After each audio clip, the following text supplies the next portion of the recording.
안녕하세요. 여러분, 오늘은 한 젊은 장교의 인생을 뒤바꾼 전설적인 참교육 이야기를 들려드립니다. 손자를 위해 최전방 수색대대를 찾아간 예비역 대장 할아버지. 하지만 소령 진급의 눈이 먼 엘리트 중대장은 규정을 내세우며 그를 문전박대합니다. 잠시 후 할아버지의 전화 한 통에 군단장이 헬기를 타고 달려와 무릎을 꿇으며 시작되는 가슴 벅찬 이야기입니다. 영상 시청 전 구독과 좋아요 부탁드립니다. 여러분의 응원이 저희에게 큰 힘이 됩니다. 가을의 끝자락. 강원도 고성의 하늘은 눈이 시릴 만큼 푸르렀습니다. 소금기를 머금은 동해의 바람이 태백산맥의 마른 능선을 핥으며 지나가는 땅. 속초 시외버스 터미널에서 낡은 등산 배낭을 맨 노인 한 명이 간성행 버스에 올랐습니다. 그의 이름은 김태산.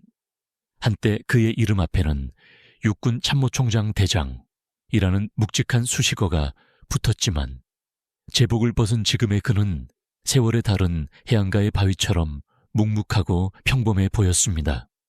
그의 배낭 한쪽에는 손자가 좋아하는 매콤한 오징어 볶음과 부드러운 계란말이가 담긴 보은 도시락이 들어있었습니다. 새벽부터 일어나 손수 준비한 음식이었습니다. 아내를 먼저 떠나보내고 홀로 살던 김태산에게 손자 민주는 삶의 전부였습니다. 그런 손자가 하필 대한민국에서 가장 험한 작전 구역을 맡은 제2사단, 그것도 최전방 수색대대에서 복무하고 있었습니다.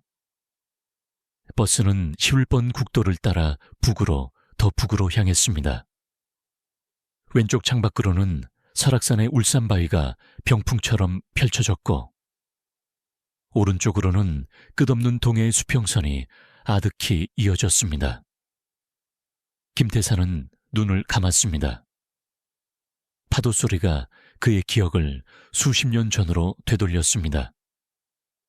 이 해안을 따라 철책을 점검하며 걷던 젊은 소대장 시절, 폭설에 고립된 초소에 보급품을 전달하기 위해 목숨을 걸고 눈길을 헤치던 중대장 시절, 그리고 동해안 전체의 안위를 책임지는 사단장이 되어 작전 지도를 들여다보던 시절까지 그의 군 생활은 이 동해의 파도 소리와 함께 시작되고 끝났다고 해도 과언이 아니었습니다.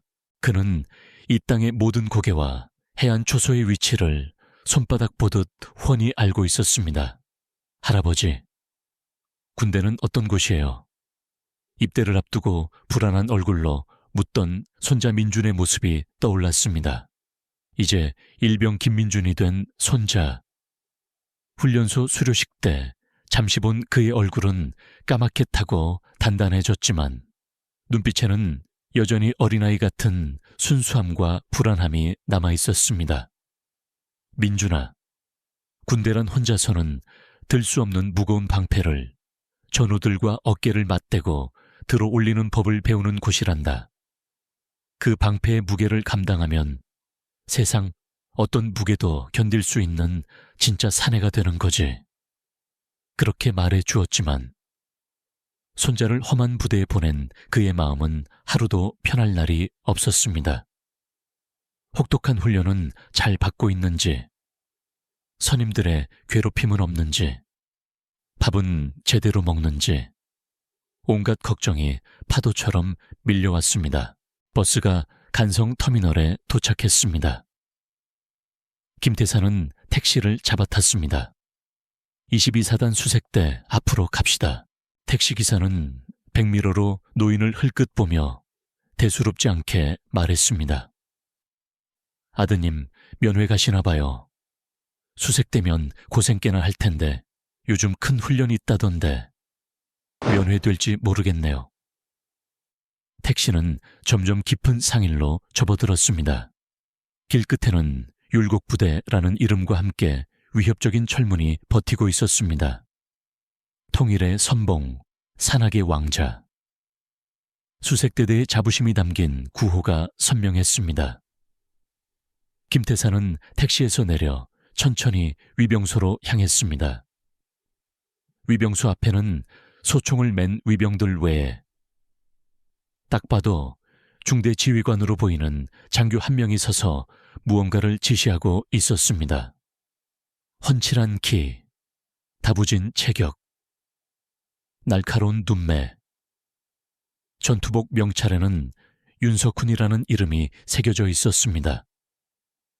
그는 상황판을 든 병사에게 쉴 새 없이 질문을 던지며 작전 계획을 점검하는 중이었습니다. 김태산이 다가가자 윤석훈 대위는 하던 일을 멈추고 그를 쏘아보았습니다. 그의 시선에는 온기라곤 없었고 완벽한 계획을 방해하는 불청객을 향한 차가운 경계심만 가득했습니다. 무슨 일로 오셨습니까? 목소리는 낮고 차분했지만 상대를 압도하는 강한 자신감이 배어 있었습니다. 수고 많으십니다. 이 부대 이중대 소속 김민준 일병의 할아버지 되는 사람입니다. 면회 좀 할 수 있을까 해서 왔습니다. 김태사는 최대한 공손히 자신을 낮췄습니다. 하지만 윤석훈 대위는 눈썹 하나 까딱하지 않았습니다. 그는 군용 시계를 확인하더니 기계처럼 정해진 답변을 내뱉었습니다.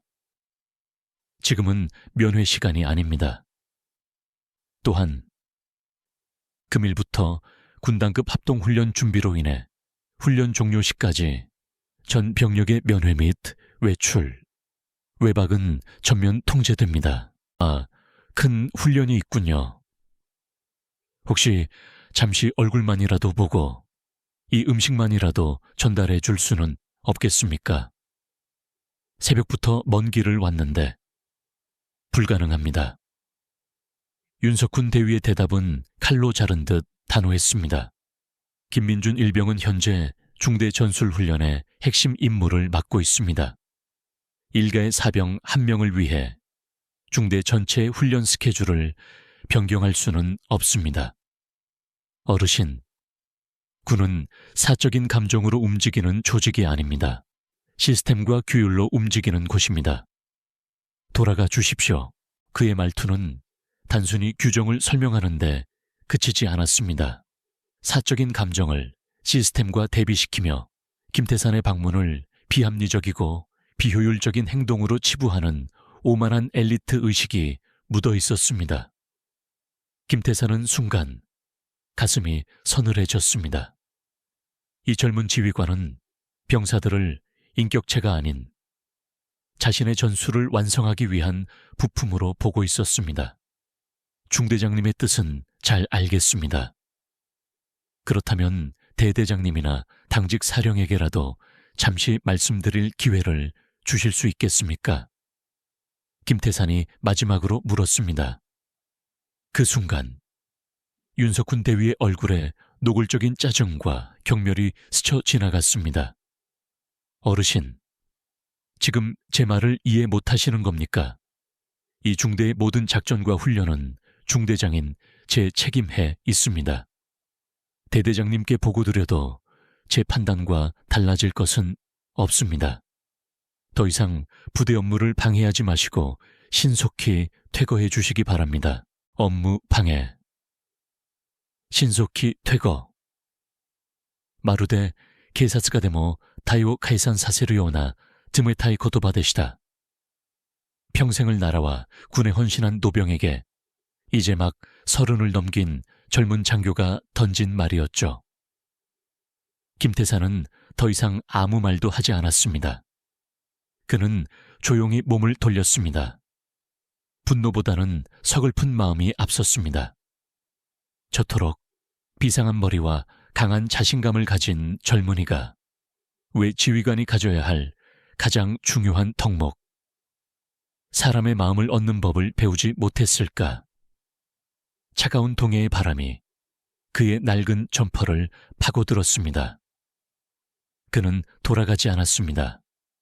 정문이 보이는 길, 건너편 언덕에 앉아 굳게 닫힌 철문을 말없이 바라보기 시작했습니다. 그의 시선은 어느새 평범한 할아버지의 것이 아닌 거대한 산맥처럼 전장을 굽어보는 늙은 태산의 것으로 변해가고 있었습니다. 파도는 쉼없이 해안에 부딪혀 하얗게 부서졌습니다. 하지만 저 바다 깊은 곳에 거대한 해류는 결코 멈추지 않았습니다. 윤석훈 대위는 정문에서 돌아와 중대 지휘 텐트의 작전 상황판 앞에 섰습니다. 방금 전의 일은 머릿속에서 깨끗이 지워졌습니다. 그의 세계에서 매뉴얼에 없는 변수는 제거 대상일 뿐, 곱씹을 가치도 없는 데이터 조각이었습니다.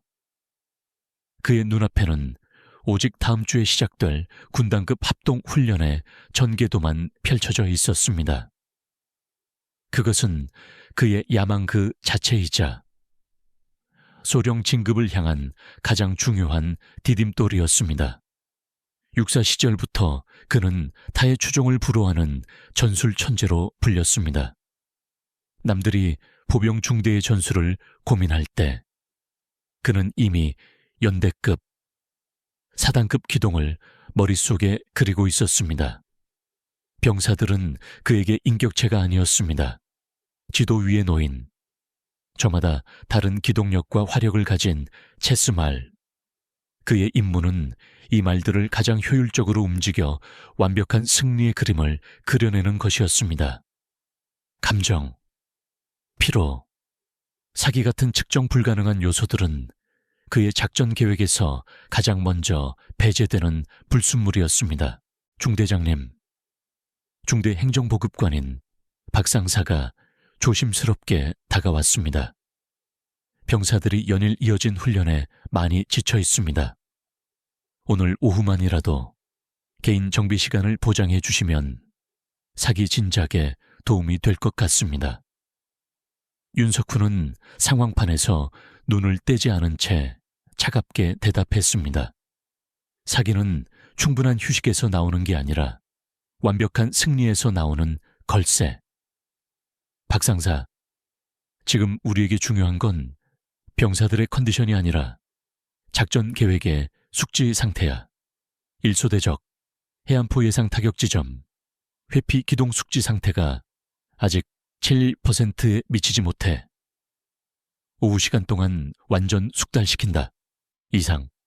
박상사는 더 이상 아무 말도 하지 못하고 물러났습니다. 저 젊은 지휘관에게 병사들의 고통을 호소하는 것은 벽에 대고 외치는 것과 같다는 걸 그는 이미 여러 번 경험했습니다. 윤석훈의 시선은 다시 상황판 위를 미끄러졌습니다. 그의 손가락이 한 지점을 가리켰습니다. 김민준 일병. 정문에서 그의 할아버지가 찾아왔던 그 병사. 윤석훈의 작전 계획에서 민준은 3소대의 척후조의 핵심이었습니다. 지정된 침투로를 개척하고 후속 부대의 안전을 확보해야 하는 중요한 말. 면회. 윤석훈은 속으로 코웃음을 쳤습니다. 전쟁을 앞둔 지휘관에게 일개 병사의 사적인 감상 따위가 가당키나 한 소리인가. 그는 자신의 조치가 지극히 합리적이고 효율적이라고 굳게 믿었습니다. 그는 김민준이라는 말이 제 기능을 다할 것이라고. 아니, 다 해야만 한다고 결론 내렸습니다. 그의 야망의 요새는 그렇게 견고하게 지어지고 있었습니다. 김태사는 부대 정문에서 조금 떨어진 바다가 내려다 보이는 작은 언덕에 자리를 잡고 앉았습니다. 발 아래로 하얀 파도가 쉴 새 없이 밀려와 해안 철책에 부딪혀 부서졌습니다. 군생활 내내 보온 풍경이었지만 제복을 벗고 민간인 신분으로 바라보는 철책은 어딘지 모르게 서글픈 느낌을 주었습니다. 그는 배낭에서 식어버린 도시락을 꺼내 뚜껑을 열었습니다. 손자를 위해 만든 오징어 볶음과 계란말이. 그는 젓가락을 들지 않고 그저 말없이 바다를 바라보았습니다. 그의 마음을 채운 것은 손자를 만나지 못한 서운함이나 젊은 장교에 대한 분노가 아니었습니다. 훨씬 더 깊고 무거운 안타까움이었습니다. 태산. 그의 현역 시절 별명이었습니다. 어떤 위기에도 흔들림 없는 지휘관이라는 뜻에서 부하들이 붙여준 영광스러운 이름. 하지만 그는 스스로를 방패라고 여겼습니다. 이 땅과 국민을 지키는 가장 단단하고 묵직한 방패. 그런데 방패의 본질은 무엇일까? 단지 적의 공격을 막아내는 단단한 철판일까? 아니었습니다. 방패는 그 뒤에 있는 지켜야 할 사람들을 품고 있을 때 비로소 의미를 갖습니다. 방패가 스스로를 내세우며 지켜야 할 주인을 밀어낸다면 그것은 더 이상 방패가 아니라 차가운 벽일 뿐입니다. 오늘 그가 마주한 윤석훈 대위는 지켜야 할 국민, 손자의 할아버지를 시스템과 규정이라는 성벽 뒤로 밀어냈습니다. 최고의 방패가 되겠다는 야망에 사로잡힌 나머지 방패의 심장인 사람을 잊고 있었습니다. 김태산은 문득 후배이자 지금은 제8군단을 책임지는 이준호 중장을 떠올렸습니다. 이준호가 자신의 전속, 부관이었던 젊은 시절, 그 역시 윤석훈처럼 비상한 두뇌와 강한 야망을 가졌지만 차가운 심장의 소유자였습니다. 한 훈련에서 사상자가 발생했던 날, 이준호는 다음 날 아침까지 사고 경위와 후속 조치에 대한 완벽한 보고서를 작성해 그의 책상에 올렸습니다. 흠잡을 데 없는 보고서였지만 김태산은 그를 크게 질책했습니다. 이소령, 자네 보고서에는 모든 사실과 데이터가 다 들어있는데 가장 중요한 게 빠져있네. 어젯밤 아들을 잃은 어미가 내 사무실에 전화를 걸어 밤새 울었네. 자네 보고서엔 그 어머니의 눈물 한 방울이 들어있지 않아.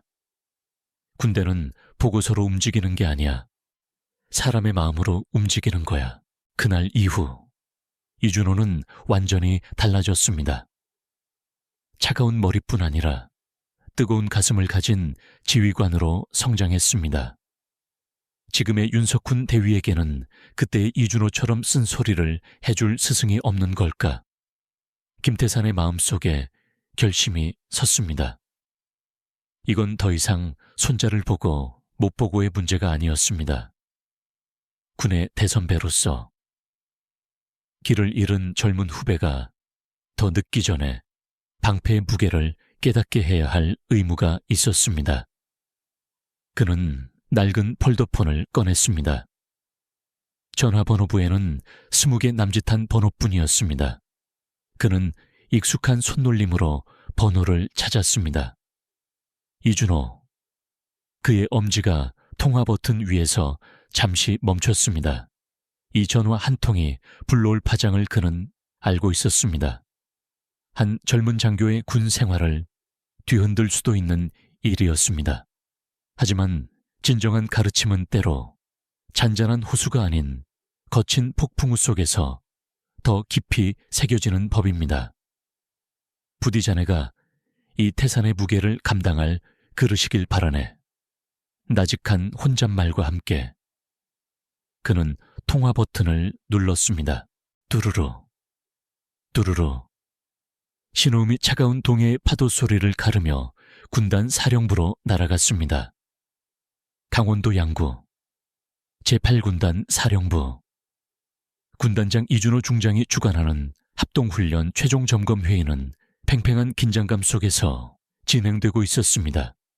거대한 작전 상황도 앞에는 예하 사단장들과 참모들이 그의 말 한마디에 집중하고 있었습니다.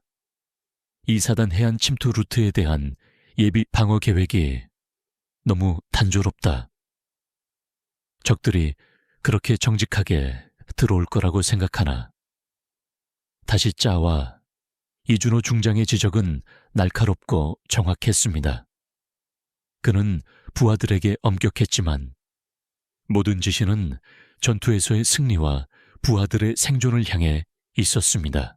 회의가 최고조에 달했을 때 전속 부관이 창백한 얼굴로 다가와 그의 귀에 속삭였습니다. 군단장님, 사적인 전화입니다만 발신자가 이준호는 미간을 찌푸렸습니다. 이 중요한 회의 중에 사적인 전화라니. 하지만 부관의 표정이 심상치 않았습니다. 그가 내민 암호화된 휴대폰 화면을 보는 순간 그의 온몸이 굳었습니다. 김태산 장군님. 그 이름은 단순한 이름이 아니었습니다. 이준호에게는 군인의 길 그 자체이자 젊은 시절 자신을 거목처럼 지탱해준 태산이었습니다. 그에게서 먼저 전화가 온 것은 처음 있는 일이었습니다. 심장이 불안하게 내려앉았습니다. 잠시 쉰다. 10분간 휴식. 그는 태연한 척 말했지만 목소리는 미세하게 떨렸습니다. 그는 회의실을 나와 집무실로 들어가 문을 잠갔다. 심호흡 한 번, 그리고 통화 버튼을 눌렀습니다. 그의 등은 어느새 90도로 굽어 있었습니다. 충성부관 이준호입니다. 장군님, 잘 지내셨습니까? 그는 자신도 모르게 부관 시절에 관등 성명을 댔습니다. 수화기 너머로 세월의 깊이를 담은, 그러나 여전히 강직한 목소리가 들려왔습니다. 이 장군, 바쁜 사람 붙들어서 미안하네. 내가 지금 자네 군단 예하 부대인 2사단 수색대 앞에 와 있네. 예, 수색대 말씀이십니까 어찌? 그런 험한 곳까지 혼자 가셨습니까? 미리 기별이라도 주셨으면 제가 모시러 갔을 텐데. 이준호는 눈앞이 아찔해졌습니다. 태산이 홀로 최전방 수색대 정문 앞에 계시다니. 손주 녀석 얼굴이나 보려고 왔지. 그런데 자네 부대 군기가 아주 대단해. 젊은 대위 하나가 중대장이라는데 군단 합동훈련 때문에 절대 안 된다더군. 아주 장래가 촉망되는 지휘관이야. 원칙과 시스템을 중시하는 게 꼭 자네 젊은 시절 같아. 칭찬의 말이었습니다. 하지만 이준호의 등줄기에는 식은땀이 흘렀습니다. 스승은 자신을 칭찬하는 척하며 가장 아픈 곳을 찌르고 있었습니다. 자네 젊은 시절 같아. 시스템에 매몰되어 사람을 보지 못했던 젊은 시절의 자신을 스승이 어떻게 바로잡아 주셨는지를 상기시키는 말. 즉, 자네 휘하의 젊은 지휘관이 내가 가장 경계하라고 가르쳤던 잘못을 저지르고 있다는 무서운 질책이었습니다. 수치심과 분노, 그리고 스승에 대한 송구함에 온몸이 떨렸습니다. 장군님, 송구합니다. 제가 당장 됐네. 내가 군을 떠난 민간인이니 당연히 따라야지. 훈련 준비에 방해가 된 것 같아. 내가 미안하군. 그만 가봐야겠네. 훈련 잘하게. 자네에게 이 동해를 맡겼으니 나는 마음이 놓여. 뚝, 전화가 끊겼습니다. 이준호는 망견자실 휴대폰을 들고 있었습니다. 자네에게 이 동해를 맡겼으니 나는 마음이 놓여. 그 마지막 믿음의 말이 수천 마디 질책보다 그의 심장을 후볐습니다. 그 믿음에 자신은 끔찍한 오점을 남긴 것이었습니다. 그는 집무실 문을 박차고 회의실로 향했습니다. 그의 얼굴은 분노와 결심으로 차갑게 굳어 있었습니다. 오늘 회의는 여기서 종료한다. 그는 이 사단장을 똑바로 바라보았습니다. 최 사단장. 지금 즉시 사단으로 복귀, 연대장 이하 전 지휘관을 대동하고 15분 내로 수색대 정문 앞으로 집합하도록. 나도 지금 출발한다. 사단장의 얼굴이 하얗게 질렸습니다. 군단장이 모든 일정을 중단하고 일가의 대대급 부대로 직접 행차한다는 것은 상상도 못할 일이었습니다. 군단장님, 혹시 무슨 이유는? 가서 설명하겠다. 지금 이건 내 지휘 군단장으로서의 명령이다. 이준호 중장은 회의실을 나섰습니다. 제8군단 사령부는 거대한 태풍의 눈이 되었습니다. 그 태풍은 이제 동해안의 작은 수색대를 향해 무서운 속도로 이동하고 있었습니다. 윤석훈 대위는 중대 지휘 텐트에서 합동훈련 시나리오를 몇 번이고 복기하고 있었습니다. 그의 머릿속에는 모든 병력과 장비의 이동 경로, 시간대별 행동 계획이 1초의 오차도 없이 입력되어 있었습니다. 정문에서의 소동은 이미 잊었습니다. 그의 완벽한 작품을 위한 사소한 해프닝일 뿐이었습니다. 그때 그의 작전용 무정이에서 다급한 호출이 터져 나왔습니다. 대대장 직통 회선이었습니다. 독수리, 여기는 백호. 즉시 응답하라. 충성 독수리 응답합니다. 최대위, 너 지금 당장 정문에서 무슨 짓을 한 거야? 똑바로 보고해. 대대장의 목소리는 이성을 잃은 듯한 고함이었습니다. 윤석훈은 당황했지만 침착하게 대답했습니다. 정문 초소에 민간인 방문객 1명이 접근. 훈련 기간 중 면회 불가 방침에 의거 규정대로 퇴거 조치했습니다.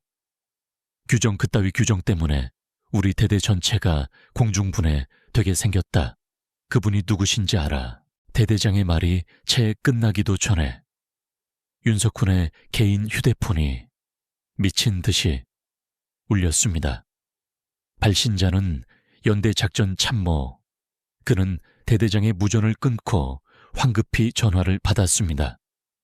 충성 윤석훈 대위. 야, 윤석훈, 너 돌았냐 지금? 장난의 사단장님께서 지금 우리 연대로 오고 계신다. 아니, 방금 군단에서 전문 하달됐다. 군단장님, 이준호 군단장님께서 직접 오신다고. 군단장님.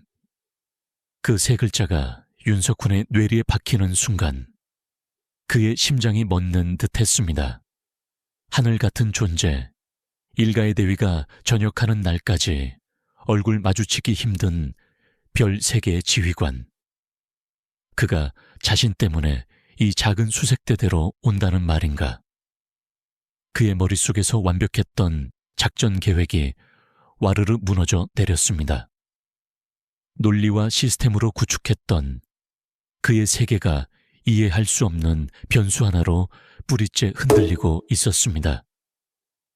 지금 즉시 정문으로 집합하라는 연대장님 지시다. 튀어와 전화가 끊겼습니다. 윤석훈은 멍하니 서 있었습니다. 그 노인, 바다처럼 깊고 고요했던 눈빛. 그가 대체 누구기에 군단 전체를 움직일 수 있단 말인가? 국회의원 장관아니 어떤 정치인도 현역 군단장을 이렇게 움직일 수는 없었습니다. 그는 본능적으로 텐트를 뛰쳐나왔습니다. 부대는 벌집을 쑤셔놓은 듯했습니다. 간부들은 어쩔 줄 몰라 뛰어다녔고 병사들은 겁에 질린 얼굴로 수군거렸습니다. 군단장님이 오신단다. 우리대로 윤석훈 중대장님이 사고 쳤다던데. 모든 소리가 그의 심장을 찔렀습니다. 그는 정문을 향해 정신없이 달렸습니다. 저 멀리 믿을 수 없는 광경이 펼쳐졌습니다. 대대장과 주임원사는 물론 방금 전까지 전화로 소리치던 연대 작전 참모, 심지어 연대장까지 차에서 내려 정문 앞에 있었습니다. 그리고 사단장 표식이 선명한 지휘 차량들이 흙먼지를 일으키며 도착했습니다. 별 2개의 사단장이 차에서 내리자 연대장이 달려가 경례를 붙였습니다.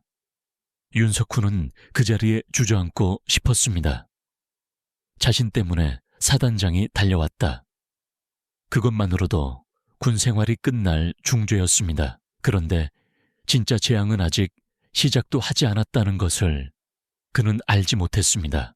사단장이 연대장에게 다급히 무언가를 묻던 순간 저 멀리서 또 다른 차량 행렬이 나타났습니다.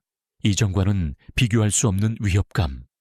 선두의 지휘 차량에는 이 부대 모든 장병의 정점임을 알리는 군단장 깃발이 겨울바람에 맹렬히 펄럭이고 있었습니다. 태산에서 부는 폭풍. 그것은 이제 한 오만한 대위의 야망의 요새를 집어삼키기 위해 포효하며 다가오고 있었습니다. 끼익. 군단장 지휘 차량이 날카로운 제동음과 함께 정문 앞에 멈췄습니다.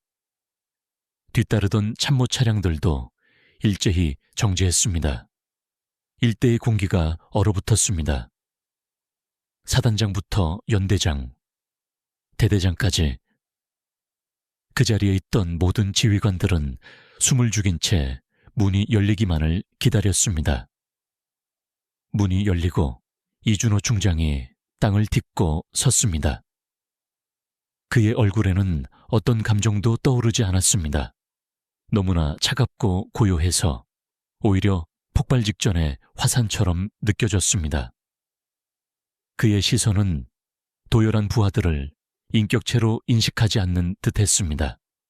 그는 그들을 투명한 유리처럼 통과하여 저 너머를 보고 있었습니다. 충성 2사단장 소장 최영철 군단장님께 대하여 사단장이 앞으로 나서며 경례를 하려던 순간 이준호 중장은 손을 드는 최소한의 동작도 없이 그를 지나쳐 갔습니다. 사단장도 연대장도 대대장도 그의 눈에는 존재하지 않았습니다. 그의 발걸음은 오직 한 사람. 길 건너편 언덕에서 동해의 바람을 맞으며 자신을 바라보고 있는 초라한 노인을 향해 있었습니다. 지휘관들은 넋이 나간 표정으로 그 광경을 지켜보았습니다. 윤석훈 대위는 거의 실신 직전이었습니다. 그의 상상 범주를 완전히 벗어난 일이 벌어지고 있었습니다. 마침내 이준호 중장은 언덕을 올라 김태산 앞에 섰습니다. 그 자리에 있던 모두가 숨을 죽였습니다. 다음 순간 제8군단의 최고 지휘관 이준호 중장은 탁 소리가 나도록 발을 모아붙이고 섰습니다.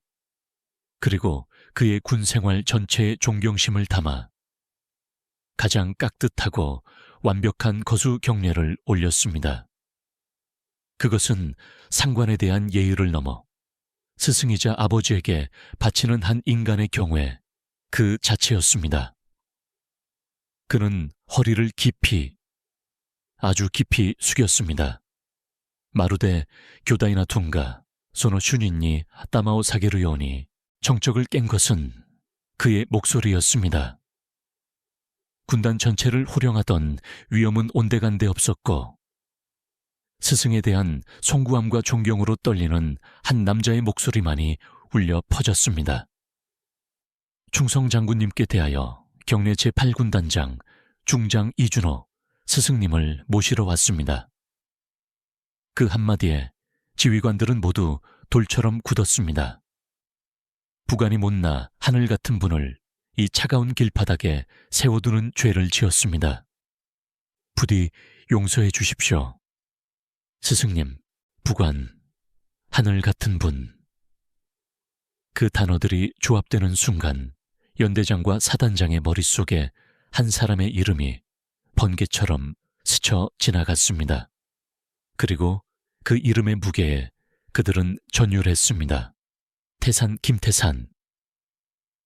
반세기 군사의 가장 높은 봉구리. 그들이 생도 시절 교과서에서 배웠던 살아있는 전설, 윤석훈 대위의 세상은 이제 소리도 색깔도 없는 흑백의 공간으로 변했습니다. 그의 귀에는 윙 하는 이명만이 가득했습니다. 그가 시스템과 규정이라는 이름으로 모욕하고 내쫓았던 노인이 그 시스템과 규율을 만든 창조주 중 한 사람이었다. 자신이 오르려 했던 그 거대한 산 자체가 눈앞에 있었던 것입니다. 일어나게. 이 장군, 김태산의 나직한 목소리가 들려왔습니다. 여기는 바람이 차네. 자네 부하들이 다 보고 있네. 안으로 들어가서 얘기하세. 그는 이준호 중장의 어깨를 두드리며 언덕을 내려왔습니다. 그가 정문을 향해 걸어오자 사단장 이하 모든 장교들은 약속이라도 한 듯 길을 열고 허리를 숙였습니다. 그 누구도 감히 그의 얼굴을 쳐다보지 못했습니다. 전설이 그들 앞을 지나가고 있었습니다. 윤석훈 대위는 더 이상 버틸 수 없었습니다. 그의 오만한 자아, 야망의 요새, 완벽한 계획, 그 모든 것이 먼지처럼 부서져 내렸습니다. 그의 두 다리가 힘없이 꺾였습니다. 그는 그 자리에 무릎을 꿇고 주저앉았습니다. 태산의 그림자가 그의 모든 것을 집어삼키고 있었습니다. 수색대 본청의 가장 깊숙한 곳, 외부 소음이 차단된 군단장, 직속 응접실, 공기는 유리처럼 팽팽하고 무거웠습니다. 방의 주인은 소파에 앉은 김태산이었고 제8군단의 지배자인 이준호 중장은 부관 시절로 돌아간 듯 그의 곁에 서 있었습니다. 그들 앞에 윤석훈 대위는 영혼이 빠져나간 껍데기처럼 서 있었습니다. 그의 발밑, 빛나던 전투화 위로 눈물 자국이 뚝뚝 떨어져 얼룩을 만들고 있었습니다. 김태산은 행정병이 가져온 따뜻한 녹차를 한 모금 마신 뒤 조용히 입을 열었습니다. 그의 첫마디는 질책이 아닌 의외의 인정이었죠. 윤대위 자네가 제출했다는 합동훈련 계획서를 방금 이 장군을 통해 보았네. 과연 자네가 전술적 천재라는 말이 빈말이 아니야. 완벽한 시간 계산, 정확한 화력 배치, 허를 찌르는 기동 계획. 교과서에 실려도 손색 없을 정도야. 예상치 못한 칭찬에 윤석훈은 혼란스러운 눈으로 그를 바라보았습니다. 김태산은 그 눈을 피하지 않고 부드럽지만 날카로운 시선으로 말을 이었습니다. 하지만 윤대위 자네의 그 완벽한 계획서에서는 단 한 가지 소리가 들리지 않아. 그 계획을 수행해야 할 병사들의 심장 박동 소리가 말이야. 오직 자네의 불타는 야망의 소리, 성공에 대한 갈망의 소리만 요란하게 들리더군. 그는 차잔을 내려놓았습니다. 그 작은 소리가 방 전체를 울리는 듯했습니다. 지휘관의 진짜 무기는 비상한 머리나 완벽한 계획서가 아니야. 부하들의 마음을 얻고 그들의 두려움과 용기를 함께 느끼며 그들의 심장을 하나로 모아 함께 뛰게 만드는 뜨거운 가슴. 그것이 지휘관의 심장이야. 김태산의 시선이 이준호 중장에게로 향했습니다. 이 장군, 자네는 기억하는가? 자네가 내 밑에서 소령구로 있던 시절, 한 병사가 훈련 중 목숨을 잃었던 그날 밤을. 이준호는 고개를 깊이 숙이며 대답했습니다. 어찌 잊겠습니까? 장군님, 그는 윤석훈을 바라보며 자신의 치부를 드러내듯 말했습니다. 나는 그날 밤 사고의 원인과 책임 소재, 후속 조치에 대한 완벽한 보고서를 작성하는 데 몰두했지. 하지만 장군님께서는 내 보고서를 보시고 이렇게 말씀하셨네. 자네 보고서엔 모든 것이 다 있지만 아들을 잃은 어미의 눈물은 빠져있네. 그것이 가장 중요한 것인데. 나는 그때 깨달았네. 전술과 전략을 완성하는 마지막 퍼즐 조각은 사람의 마음에 있다는 것을. 이준호 중장의 고백은 어떤 질책보다 날카롭게 윤석훈의 가슴을 파고들었습니다. 그는 자신이 얼마나 어리석고 오만했는지를 깨달았습니다. 그는 군인이 아니었습니다. 살아있는 병사들을 데리고 자기 만족을 위한 장기판 놀이를 하고 있었을 뿐이었습니다. 그는 더 이상 버티지 못하고 그 자리에 주저앉아 오열했습니다. 제가 틀렸습니다. 장군님, 저는 지휘관의 자격이 없습니다. 김태사는 자리에서 일어나 무너진 젊은 대위에게 다가갔습니다. 그리고 그의 어깨에 손을 얹었습니다. 아닐세, 자네는 최고의 지휘관이 될 자격이 있어. 다만 심장을 어디에 두어야 할지 잠시 잊었을 뿐이지. 그는 윤석훈의 어깨를 단단히 잡으며 말했습니다. 오늘의 이 부끄러움과 깨달음을 잊지 말게. 앞으로 자네의 작전지도 위에 화살표와 기호를 그리기 전에 그곳에서 숨 쉬고 땀 흘릴 잔에 부하들의 얼굴을 먼저 그리게나. 그것이 이 늙은 선배에게, 그리고 자네가 지켜야 할 이 나라의 진정으로 빚을 갚는 길이야. 알겠는가? 예, 명심하겠습니다. 장군님 윤석훈은 눈물로 범벅된 얼굴로 포효하듯 외쳤습니다. 그것은 그의 인생을 바꾸는 새로운 탄생의 외침이었습니다. 김민준 일병은 죽을 맛이었습니다. 중대 전술 훈련의 일환으로 그는 완전 군장을 한 채 가파른 산악 침투를 반복하고 있었습니다. 숨은 턱까지 차올랐고 어깨를 짓누르는 군장의 무게에 정신이 혼미해질 지경이었습니다. 그때 저 멀리서 대대 작전 과장이 헐레벌떡 달려와 그의 이름을 외쳤습니다. 김민준 일병 당장 훈련 중지하고. 나 따라와 민준은 심장이 덜컥 내려앉았습니다. 내가 또 무슨 실수를 했나? 훈련 성적이 나빠서 징계받는 건가? 그는 겁에 질린 채 작전 과장을 따라 산을 내려왔습니다. 부대의 분위기는 상상 이상으로 흉흉했습니다. 본청 앞으로 다가가자 그는 자신의 눈을 의심했습니다. 군단장, 사단장, 연대장, 대대장, 하늘의 별들이 모두 땅에 내려와 있는 듯한 초현실적인 광경이었습니다. 작전 과장은 그를 응접실 문 앞으로 데려갔습니다. 문이 열리고 민주는 눈앞의 광경에 얼어붙었습니다. 방 안에는 조금 전까지 자신을 지옥으로 몰아넣었던 윤석훈 중대장이 유령처럼 창백한 얼굴로 서 있었습니다. 그리고 제8군단 전체를 호령하는 군단장이 자신의 할아버지에게 공손히 무언가를 설명하고 있었습니다. 모든 것의 중심에 그의 할아버지 김태산이 앉아 있었습니다. 민준아, 이리 왔거라. 할아버지의 목소리에 민준은 간신히 움직였습니다. 그는 로봇처럼 할아버지 옆자리에 앉았습니다. 김태산은 낡은 배낭에서 보온 도시락을 꺼냈습니다. 밥은 먹고 다니나 이 오징어 볶음이 다 식었지만 맛은 있을 게다.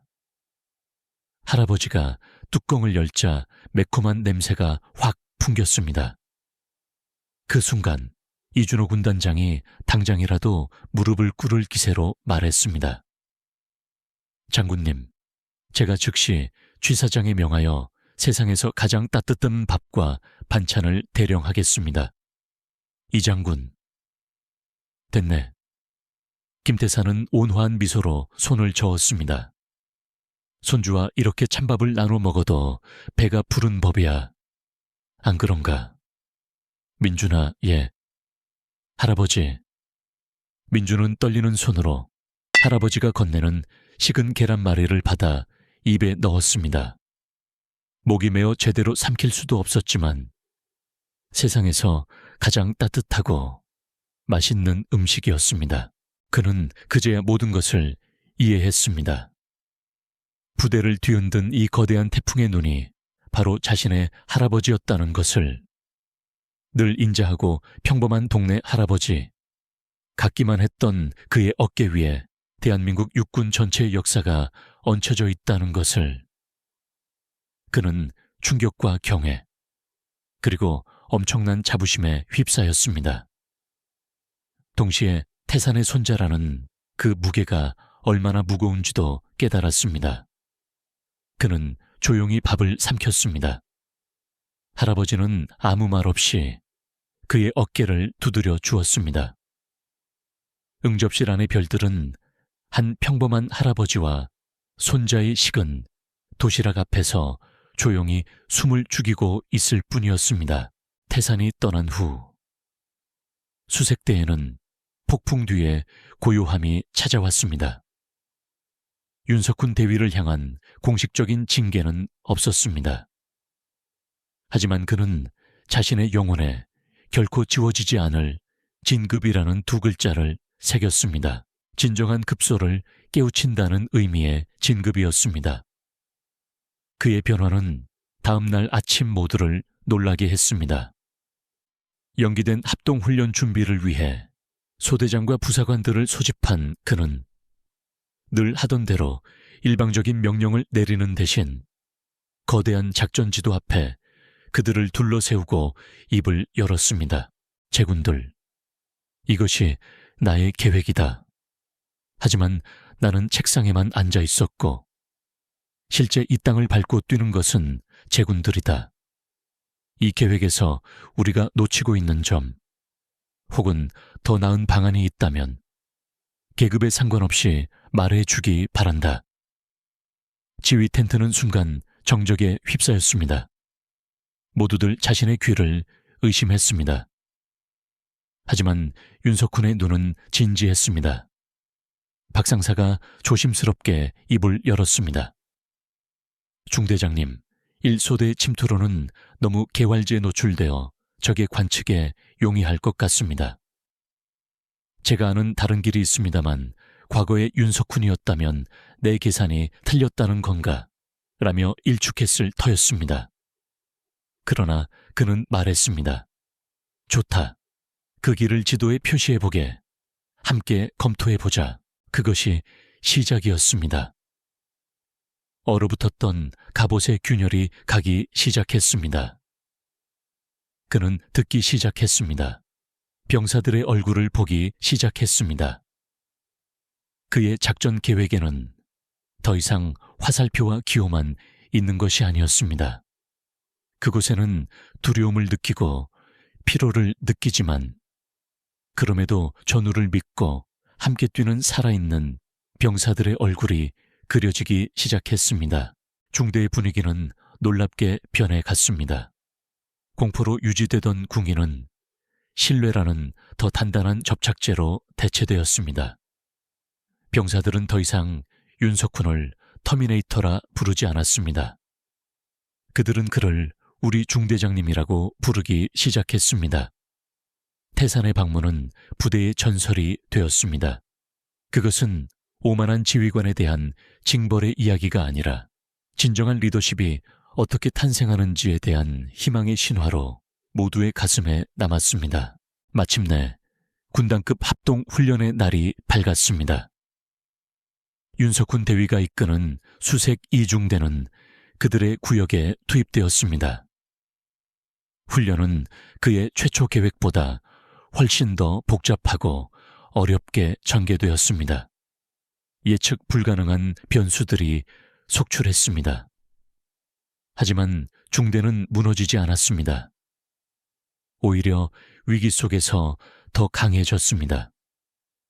윤석훈은 더 이상 혼자 모든 것을 결정하지 않았습니다.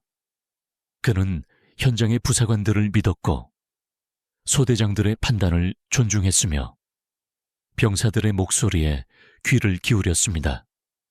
그의 중대는 하나의 거대한 생명체처럼 유기적으로 움직이며 모든 난관을 돌파해 나갔습니다. 결과는 대성공이었습니다. 이 중대는 군단 전체에서 가장 높은 훈련 점수를 기록했습니다. 훈련 종료 강평 시간, 이준호 군단장은 윤석훈 대위를 모두의 앞에 세우고 말했습니다. 이번 훈련의 최우수 지휘관은 수색대 윤석훈 대위다. 그가 가장 완벽한 작전 계획을 세웠기 때문이 아니라 자신의 계획을 기꺼이 부수고 부하들을 믿는 지휘관의 심장을 보여 주었기 때문이다. 그 어떤 표창장보다 영광스러운 칭찬이었습니다. 윤석훈은 조용히 고개를 숙였습니다. 몇 주 후, 속초의 작은 아파트. 김태사는 손자 민준에게서 온 편지를 읽고 있었습니다. 할아버지께, 이곳의 겨울은 여전히 춥지만 저희 중대는 그 어느 때보다 뜨겁습니다. 저희 중대장님은 최고의 지휘관이십니다. 그리고 저희는 그분을 중심으로 단단한 방패가 되어가고 있습니다. 할아버지, 이제야 할아버지가 말씀하신 함께 드는 방패의 의미를 알겠습니다. 저도 그 방패의 가장 튼튼하고 믿음직한 한 조각이 되겠습니다. 충성. 김태사는 편지를 가슴에 품고 창밖으로 펼쳐진 동해의 수평선을 바라보았습니다. 해는 뉘엿뉘엿 지고 있었지만 그 마지막 빛은 세상을 황금빛으로 물들이며 쉽게 사라지지 않았습니다.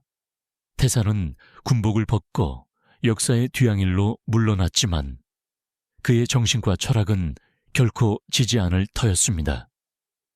그것은 동해의 거친 파도를 막아서는 젊은 지휘관의 뜨거운 심장 속에서, 그리고 조국의 방패가 되겠다고 다짐하는 젊은 병사들의 굳건한 어깨 위에서 영원히 살아 숨 쉴 것이었습니다. 대한민국의 동쪽 하늘 아래 희망은 그렇게 또 다른 태산이 되어 솟아오르고 있었습니다. 영원히. 오늘도 시청해 주셔서 감사합니다. 영상이 즐거우셨다면 구독과 좋아요 부탁드립니다.